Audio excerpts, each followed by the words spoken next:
नमस्कार साथियों, आपका समाचार अपना देश के इस क्राइम एपिसोड में स्वागत है।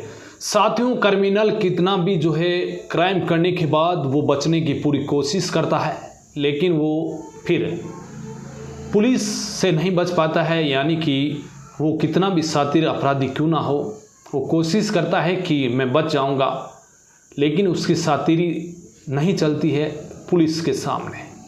आज की कहानी ही बड़ी एक ऐसी कहानी है जिसमें एक शख्स ने सोचा कि वो पकड़ा नहीं जाएगा, लेकिन आखिरकार उसके कत्ल की जो पूरी कहानी थी वो निकलकर सामने आ गई। ये कहानी है 12 नवंबर 2016 की। 12 नवंबर 2016 को एक शख्स और एक महिला दोनों ही अमृतसर में एक होटल है जिसका नाम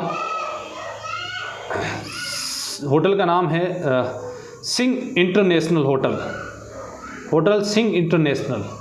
इस होटल में एक महिला एक पुरुष आते हैं और वहाँ पर बैठे हुए मैनेजर से कहते हैं कि हमें एक रूम चाहिए। अब अमृतसर जो पंजाब का एक इलाका, इस अमृतसर इलाके में एक स्वर्ण मंदिर भी है।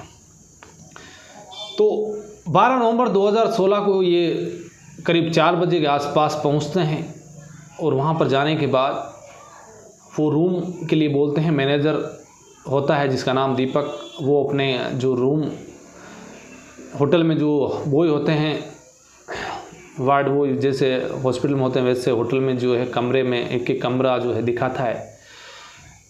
वो शख्स आता है और फिर उस शख्स जो साथ में आया था उससे कहते हैं कि चलो हम आपको रूम दिखाते हैं।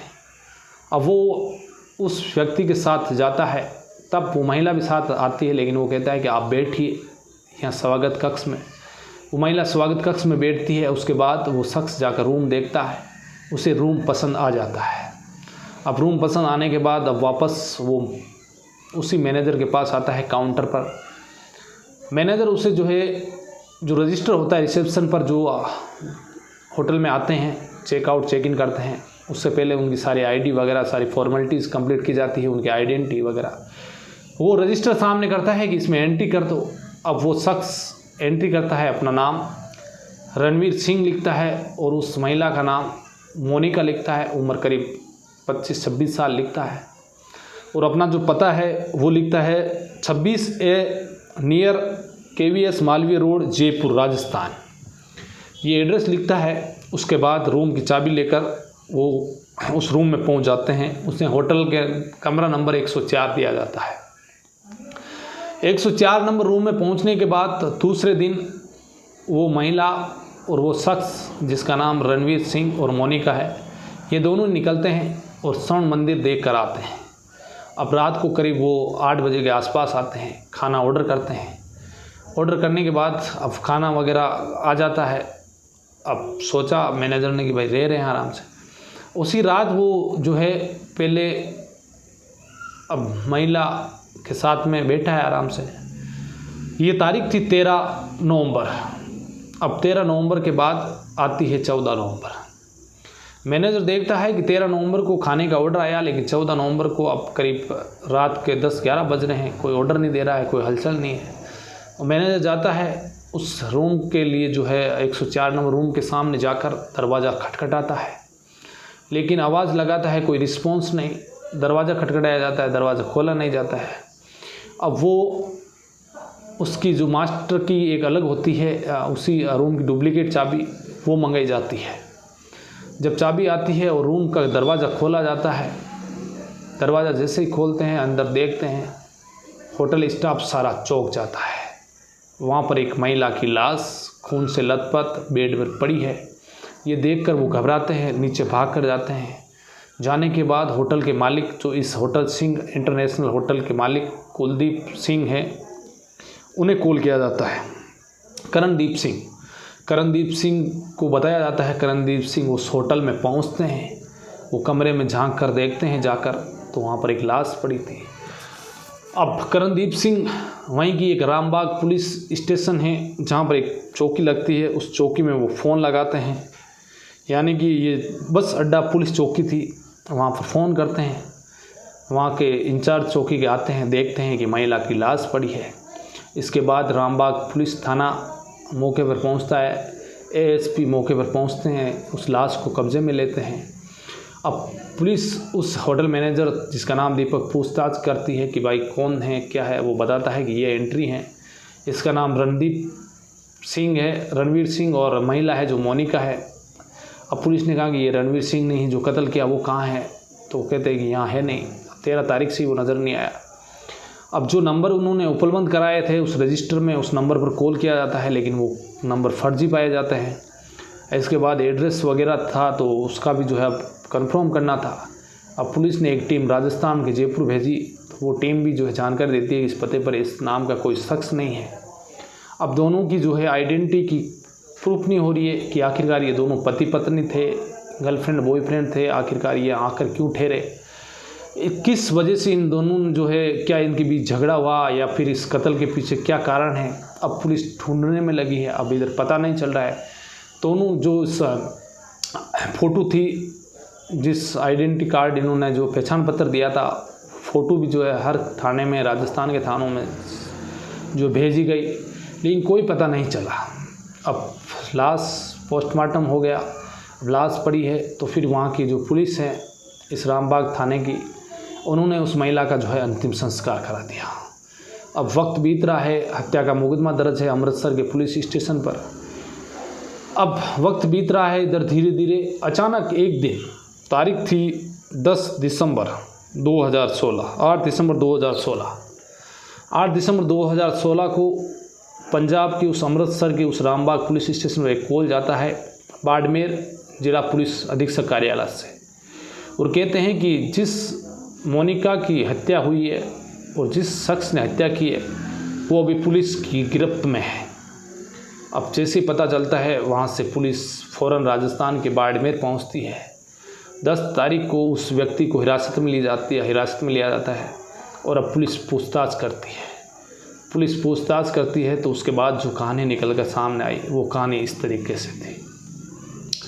जिस शख्स ने अपना आइडेंटिटी छुपाई थी उस होटल में, उन्होंने बताया इसका नाम राजेंद्र चौधरी है और ये बाड़मेर के ही जो है एक गांव है, इस गांव में रहा करता है। उस गांव का नाम है सारंग नगर जालिया। इनके पिता का नाम तंगाराम है और ये 12वीं क्लास तक पढ़ा हुआ है। ये एक डिस्कॉम, जो बिजली विभाग का डिस्कॉम है, उसमें इलेक्ट्रीशियन की नौकरी करता है। इसका नाम राजेंद्र चौधरी पता चल चुका था। अब इसने बताया कि जो लड़की थी उसका नाम भावना है, उसका नाम मोनिका नहीं था।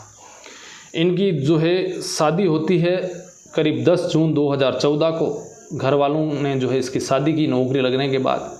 अब धीरे धीरे अचानक शादी के बाद कुछ ही समय बाद राजेंद्र चौधरी को लगा कि जो भावना है वो हर किसी अनजान शख्स से ही ऐसे ही बात करती है, यानी कि हंसमुख स्वभाव की थी, हर किसी से वो एक फ्रैंक बात करती है। उससे गुस्सा आता, दोनों के बीच झगड़ा हुआ। झगड़ा होने के बाद उसे लगा कि ये जो पत्नी का है व्यवहार सही नहीं है, अब आसपास के लोग भी कह रहे हैं, तो उसने वहाँ से घर छोड़ दिया। इसके बाद भी उसका व्यवहार नहीं बदला। उसे लगा कि ये जो है हर किसी से बात करती है, हर किसी से घुल मिल जाती है, फ्रैंक उसका जो है स्वभाव था, हंसमुख स्वभाव था। तो ये पसंद नहीं था राजेंद्र चौधरी को। तो उसने फिर, ये झगड़ा चल रहा था, इसने सोचा कि अब जो है इस झगड़े का पीछा छुड़ाना है। तो इसने फिर एक इंटरनेट से जो है अब कत्ल करने की जो है प्लानिंग सोची। इसने इंटरनेट के ज़रिए प्लानिंग की कि इसे जो एक हथौड़े से मारना है, एक सर्जिकल ब्लेड खरीदता है। उससे पहले वो अपनी जो है इसको एक ऐसा कत्ल दिखाना कि वो पकड़ा नहीं जाए, कभी भी पुलिस के सामने उसकी जो है आइडेंटिटी सामने निकल कर नहीं आए और एक कत्ल का राज कभी भी खुल कर नहीं आए। इसलिए उसने सबसे पहले साइबर कैफे से जाकर और दोनों का ही जो है डुप्लीकेट एक फेक एड्रेस, फेक नाम से पहचान पत्र बनवाता है। इसी फेक पहचान पत्र के माध्यम से वो अमृतसर का टिकट बनाता है और फिर ये 12 नवंबर 2016 को अमृतसर की इसी होटल सिंह इंटरनेशनल पहुंचते हैं। और इसके बाद 13 तारीख को रात के समय में ये शराब पीता है और फिर उस मोनिका नाम भावना है, उसकी पत्नी को भी कुछ शराब पिलाता है। फिर उसे लगा कि अब ये सोने की स्थिति में आ गई, आंखें बंद कर रही है, तो फिर उसके साथ उसने ज़ोरदार मारपीट की। मारपीट करने के बाद उसके सर में हथौड़ा मारा। हथौड़ा मारने के बाद उसकी सांसें चल रही थी। उसके बाद उसने सर्जिकल ब्लेड से उसकी जो है सांस की नस काट दी। कुछ ही समय बाद उसकी मौत हो गई। उसके बाद वो 13 नवंबर को रात को करीब 12 बजे के आसपास उस होटल से निकलता है और बस पकड़कर सीधा ही अपने गांव बाड़मेर में पहुंच जाता है। पहुंचने के बाद उसने लगा कि अब पुलिस उसे पकड़ नहीं पाएगी। इधर उसका साले ने भी जो है, जिसका नाम देवेंद्र, उसने भी जो है पूछताछ की कि भाई मेरी बहन कहाँ है भावना, लेकिन उसने कहा कि वो कहीं गई हुई है, मुझे नहीं पता है। उसने भी जो है मुकदमा दर्ज करवाया।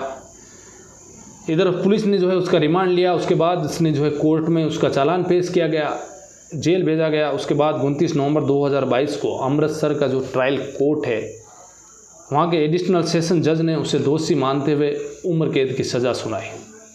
उम्र कैद की सज़ा होने के बाद इसने जो है वापस 11 जुलाई 2024 को हरियाणा पंजाब हाई कोर्ट में एक अपील दायर की कि वो निर्दोष है, लेकिन पंजाब और हरियाणा हाई कोर्ट ने जो है उसकी सज़ा को निलंबित करते हुए उसे जमानत दे दी।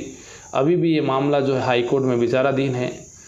लेकिन एक शख्स जिसने अपना नाम बदला, रणवीर सिंह रखा, पत्नी का नाम मोनिका रखा, असली नाम राजेंद्र चौधरी, पत्नी का नाम भावना, 2014 में शादी हुई। लेकिन उसका स्वभाव से वो परेशान होकर उसने सोचा कि कत्ल कर देगा और पकड़ा नहीं जाएगा। लेकिन आखिरकार पंजाब पुलिस और बाड़मेर पुलिस के जब हत्थे चढ़ा तो उसके बाद ये सारा राजफास हुआ। अब राजफास हुआ तो अब जेल भी गया, उसके बाद उसे जमानत भी मिल गई। लेकिन एक सोची समझी रणनीति के तहत इसने पूरी प्लानिंग से मर्डर किया, लेकिन आखिरकार वो पकड़ा ही गया। तो आज की कहानी में बस इतना ही। आप सावधान रहिए, अलर्ट रहिए, क्राइम से बचिए। फिर किसी कहानी में आपसे मुलाकात होगी। तब तक के लिए जय हिंद।